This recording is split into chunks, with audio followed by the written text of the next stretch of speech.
Hey guys, Seth Cole here of the NJ Sports Channel with a somewhat interesting, I guess you could say, video, but this is in response to a challenge that I received. For those of you that may not know, I am a wrestling fan. I do follow WWE. I do follow Total Nonstop Action. And I have been tagged in this challenge by ThrashManiac99 or Levi McIntyre. So this is actually going to be a wrestling video. For those of you that may not know it too, I actually did have a channel that was a wrestling talk show channel, and I never told anybody about it to see what would happen. It was called WWE. I think it was called WWE Gentlemen. I think it's still up. You can head over and see it if you want to, but it fell flat because it was kind of a waste of my time and everything, and I was getting back into doing 2003 stuff. But anyway, apparently you're supposed to challenge some people here in this WWE Fan Tag challenge, and I got challenged. And so before I get started on the questions, I'm going to challenge. I don't know if you're supposed to challenge 5 people, but if you are, the 5 people that I'm going to be challenging are Michael Norman, McKinley Man 93. Nathan Hudson, I believe his thing is Nutsy 10LP or Nutsy LP10, one or the other. I'm also going to challenge Kyle Mathews, NASCAR Fan 977. Dillon Young, XX86503985. I don't know what his thing XX. It'll be in the description. And last but not least, I'm gonna challenge trying to think of other people that watch wrestling that I'm friends with, and I guess I would probably have to challenge. I'll challenge Joshua Collard. Um, his channel name changed as well. I don't remember what it changed to. It used to be Kalani69, I believe, or Kaliani69, I think. I don't know if it's changed or not. Maybe it hasn't, and I'm just being stupid. But anyway, those are the 5 people I'm challenging. I'll put the names officially down in the description. And without further ado, let's get started. Okay, so question number 1: how long have I been watching wrestling? I've been watching wrestling since 2009. I basically started when I was in my freshman year in college on campus at Hartwick University. During my spare time, I would be, scrolling the internet and everything. And I'm not even really sure how I found uh, wrestling exactly. I found it on YouTube, though. And I was like, wow, this is actually really interesting. I started watching more and more of it. And then I started, after that, on my downtime, back when Hulu was actually free to watch, I would watch back old episodes of Raw, old episodes of SmackDown, and old episodes of ECW. And that's what really got me into it. And ever since then, I basically, I watch it. I basically, though, do not watch it live. I don't have the WWE Network. I do not have cable or satellite, so I'm not able to tune in to Raw or SmackDown. I basically wait afterwards and watch these shows on DesiRules.net. And yeah. Actually, I've not even been doing that lately. I've basically just been watching the video highlights on YouTube on WWE's channel. But I keep myself informed anyway. Alright, my favorite superstar. If we're going from the past, I loved the old Kane. I don't like the new Kane because obviously now he's more of just a person to fill in space, it seems. Although I do like the fact that they're putting him into a team with Big Show and Ryback to go up against the Wyatt family. They are going to need a 4th person apparently, but I'm wondering who that's going to be. I'm kind of interested to find that one out. Unless, well, no, unless they're planning on having Bray Wyatt go up against somebody else, and it's just going to be Rowan, Harper, and Strowman versus those 3 at Fastlane, but we'll see. And as far as a current superstar, my favorite current superstar is on the shelf right now, but that would be Seth Rollins. Seth Rollins really knows how to cut a promo. His type of wrestling is amazing, and I loved the way how when he was with the Shield, he very quickly was able to step into a main event role. He had that amazing match with Randy Orton at WrestleMania. He was perfect in his role between himself, John Cena and Brock Lesnar, that triple threat match. Wherever you put Seth Rollins in, he will make it an interesting match. And I really, really like Seth Rollins. I can't wait for him to get back and see what they're going to do when he returns. But hopefully, even though he's had a injury to his leg, I'm hoping that he's still going to have the same charisma he had back when he was the WWE World Heavyweight Champion. Favorite diva? Well, past favorite diva would probably have to be Tori Wilson. Um, I especially liked it when they had the whole Tori Wilson Dawn Marie thing, where there was kind of like an emotional twist on the whole thing. I enjoyed that. Um, as far as current diva, it would probably have to be Brie Bella, and that one I think kind of sparked at the point when she was going up against Stephanie McMahon. Of course, they had their match at SummerSlam and all that. One independent wrestler that you want to come to WWE or NXT. Now, I will make a full disclosure here. I don't really watch independent wrestling. I watched a couple of Ring of Honor things, but that was back when a number of the people that were in Ring of Honor at the time were in Ring of Honor. Now they're over in WWE or TNA.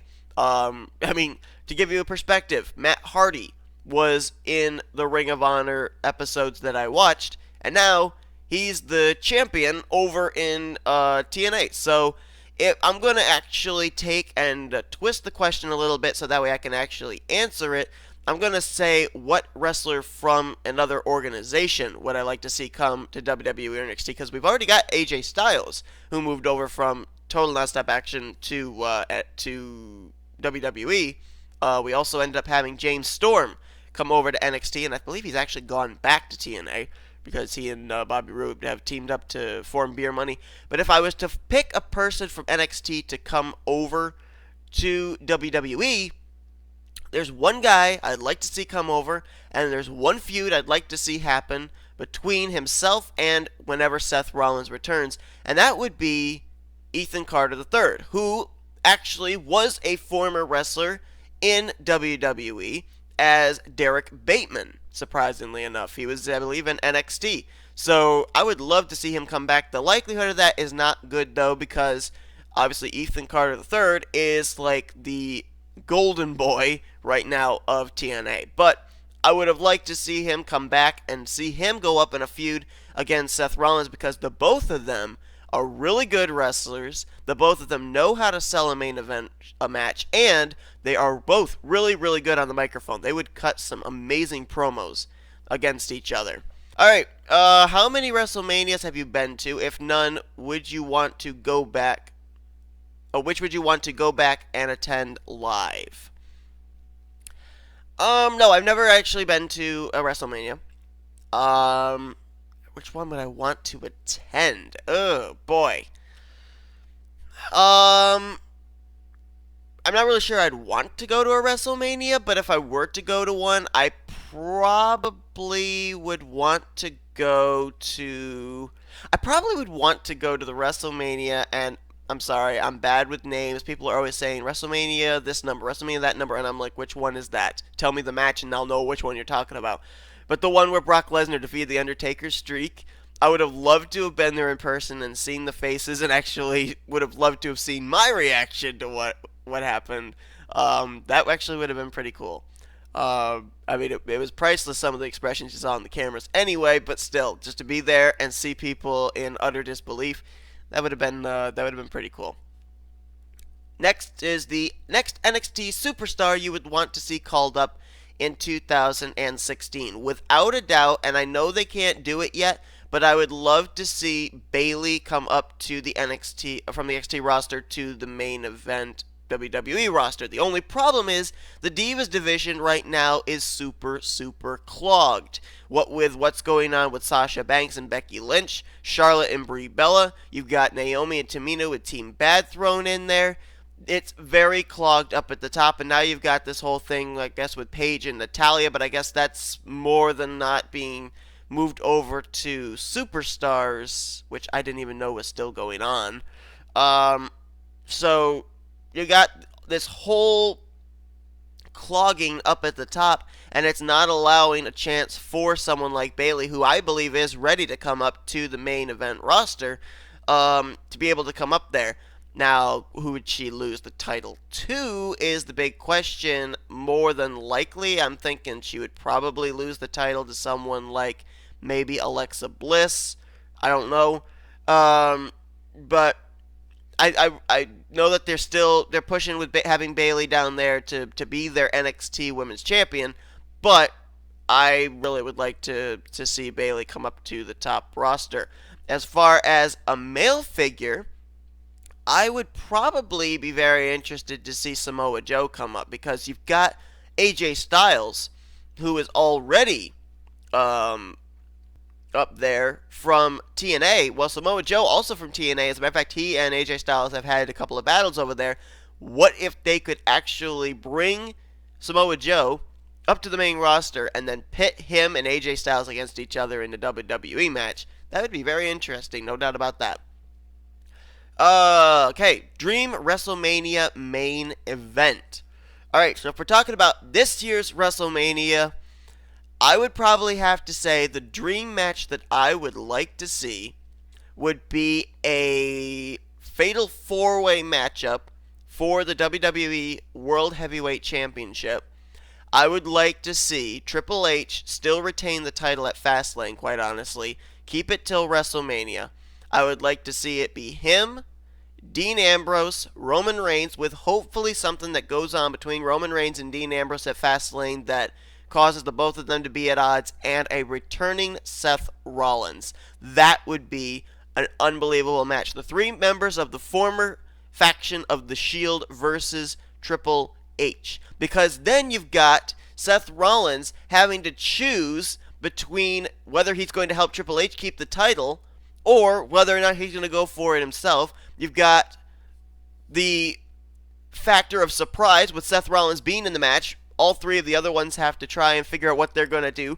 And you've got Roman Reigns and Dean Ambrose pitted against each other, which, if the two of them were to go up against each other as enemies rather than as friends, there's no doubt about it, we would have a really, really good matchup. So, all those being put together, that would be an unbelievable WrestleMania matchup, a fatal 4-way match for the World Heavyweight Championship between the Game, Triple H, Dean Ambrose, Roman Reigns, and a returning Seth Rollins. It'll be interesting to see if he's going to be better by the time WrestleMania comes around.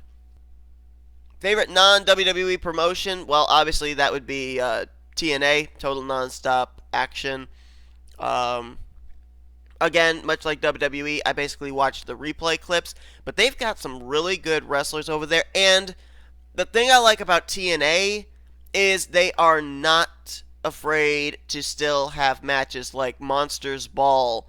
They've got the Ultimate X match. They, to me, are not as flat as WWE is. WWE, they'll have an Extreme Rules match, and you think, oh, okay, wow, this is going to be bland.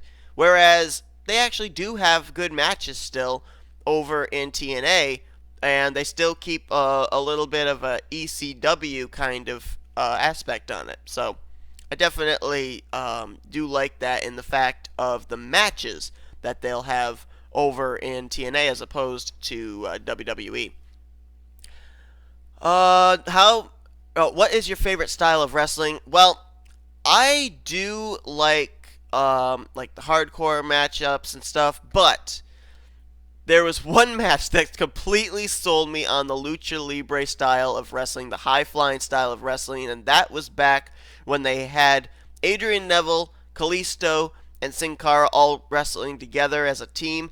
That was unbelievable. Those three sell high-flying wrestling. There's no doubt about it.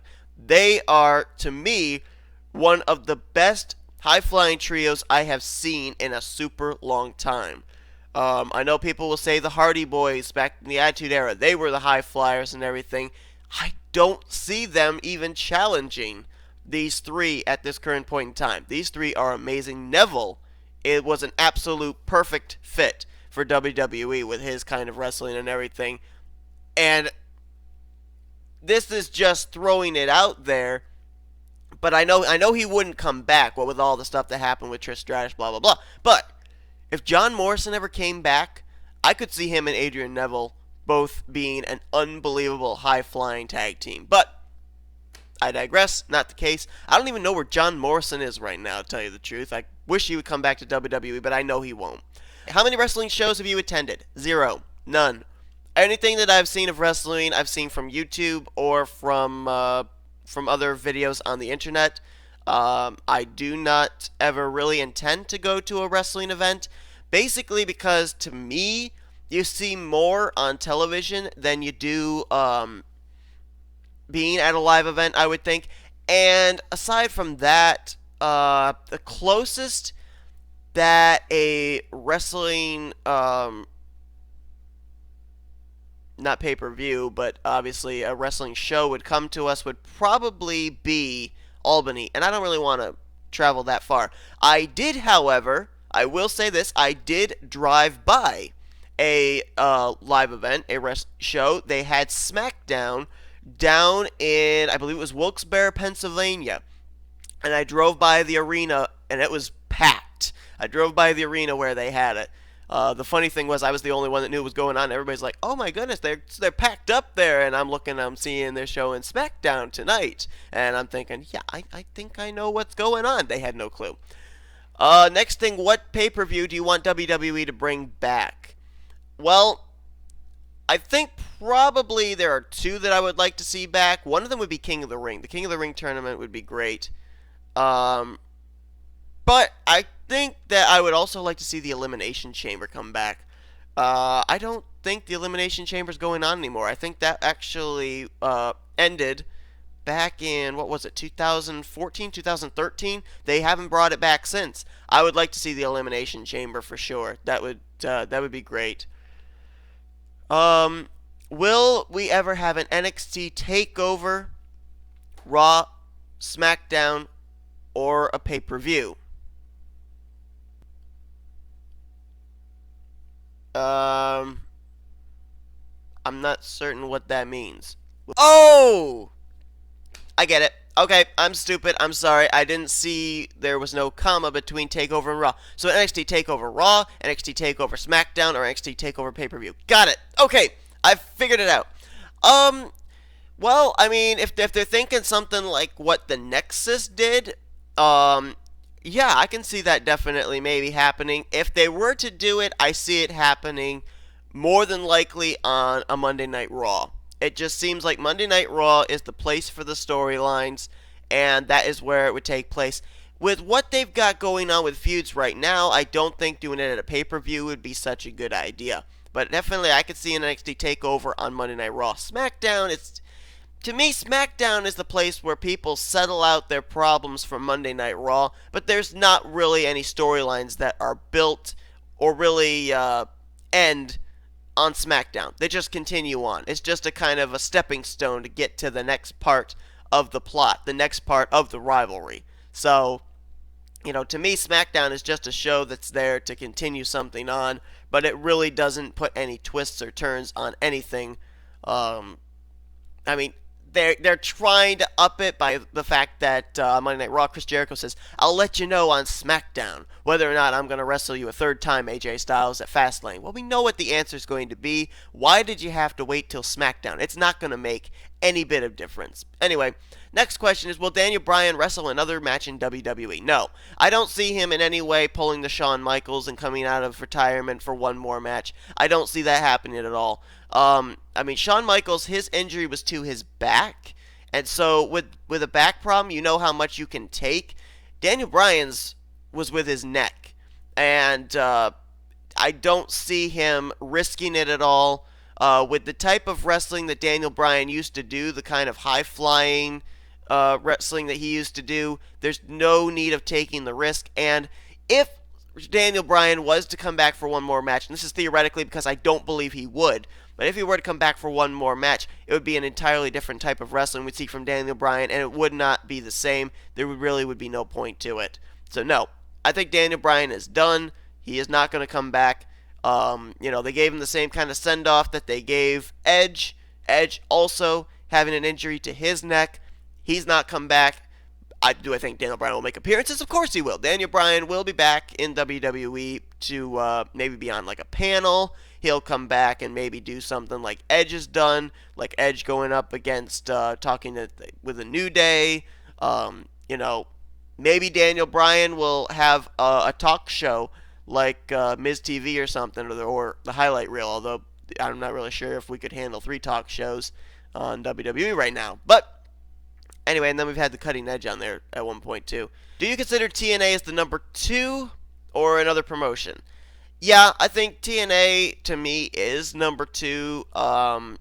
Basically, in the fact, okay, I understand that TNA, their shows are not live, they're recorded. That it's like what 2 months in advance that these things are, or 2 months later from the recording is what they are, something like that. But based on the fact that to me, and this is just me, that they are much better storyline writers than WWE, which is sad. It's sad that that's the case. I mean, they've got just as much talent, WWE does, as TNA does, but the writing is not there for WWE. TNA definitely does have a lot better writers. They put twists on things that surprise you.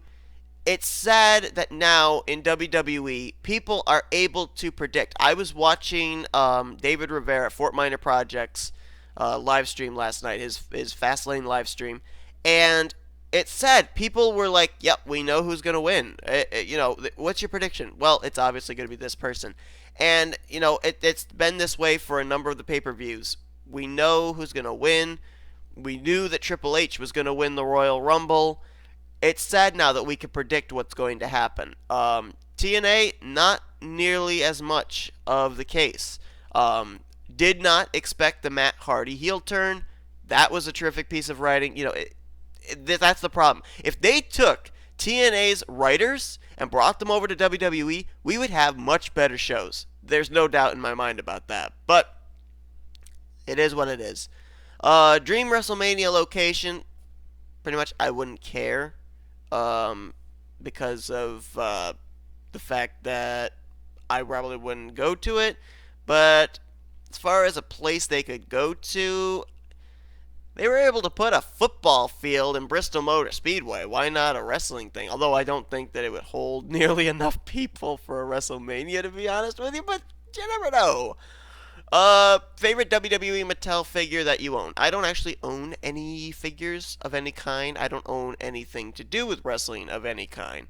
To me, it's more of a hobby of watching and following wrestling than a passion. The last Mattel figure I saw, though, was actually last Friday at an auction, and it was The Undertaker. I believe it was the Elimination Chamber Undertaker. But yeah. If Triple H takes over WWE, will the product be better or worse?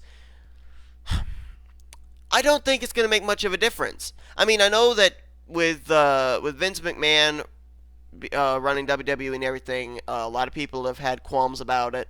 But if Triple H takes over, I don't see much difference happening because it's still going to be the same writers. Unless Triple H does a complete overhaul and gets in some new writers. But I don't see much difference taking place, quite honestly. I think it's just going to remain status quo. Did John Cena really bury Bray Wyatt?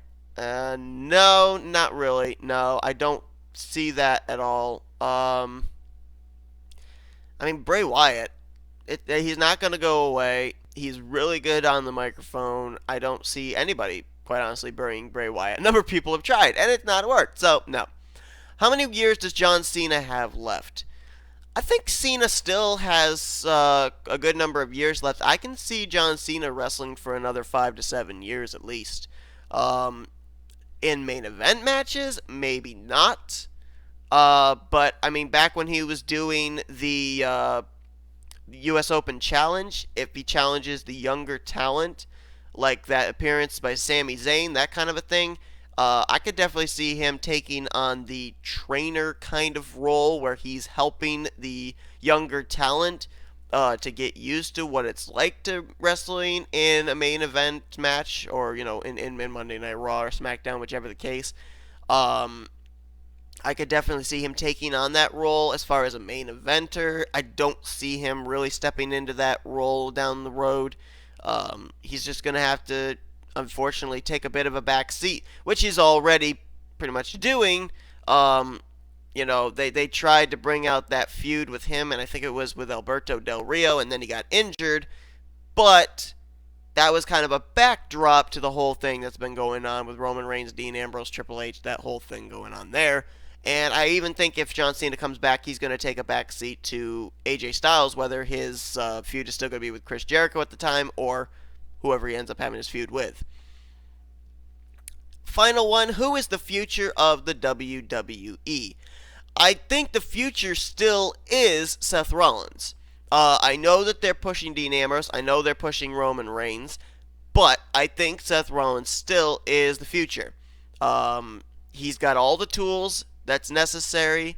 He has the craftiness, if you will, of a Triple H, of a Stone Cold Steve Austin, of a Randy Orton, all faces of the WWE at one time or another. He is really good on the microphone with cutting promos. He is good in both the face and the heel roles. And he knows how to sell a main event matchup. Seth Rollins, to me, is still the future of the WWE. Who do I think is going to take over that spot from him? That would probably, to me, be one of two people, potentially. Number one would be Finn Balor. Number two would be Sami Zayn. I would see more Finn Balor than I would Sami Zayn, to be honest.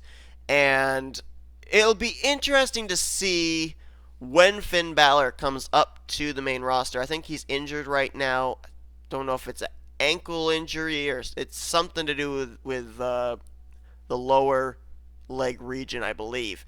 But we know that there's rumors that his fellow Bullet Club members could be coming over to WWE. One of them being former WWE wrestler Luke Gallows. And then I don't know who the other one is, to be honest with you. But if the three of them were to maybe make their debuts up in the main roster as the Bullet Club, maybe? I don't know. But I guess they got to wait for Finn Balor to get well again. But anyway, that is the WWE Fan Tag Challenge 20 questions. So hopefully you guys enjoyed. I probably showed my lack of WWE knowledge and wrestling knowledge right there. But hey, like I said, I don't really follow it as a passion. I just follow it as a hobby. So, again, the 5 people that I'm tagging to do this challenge are Dillon Young, Nathan Hudson, Joshua Collard, Michael Norman, and Kyle Mathews. So, I will post the 20 questions that you need to answer down here in the description below. And, yeah. So thanks everybody for watching. I know this is completely different from something that I would put out on this channel, but there you go. You got to find out a little bit about another interest of mine in wrestling. So anyway, thank you all so much for watching. Hope that you enjoyed my hair. My hair actually looks, well, not good in the back. Oh my word, look at that. Wow. Hair has a mind of its own. Alright, so anyway, thanks guys for watching. I'll see you guys next time on whatever comes out here on this channel. And until then, bye-bye.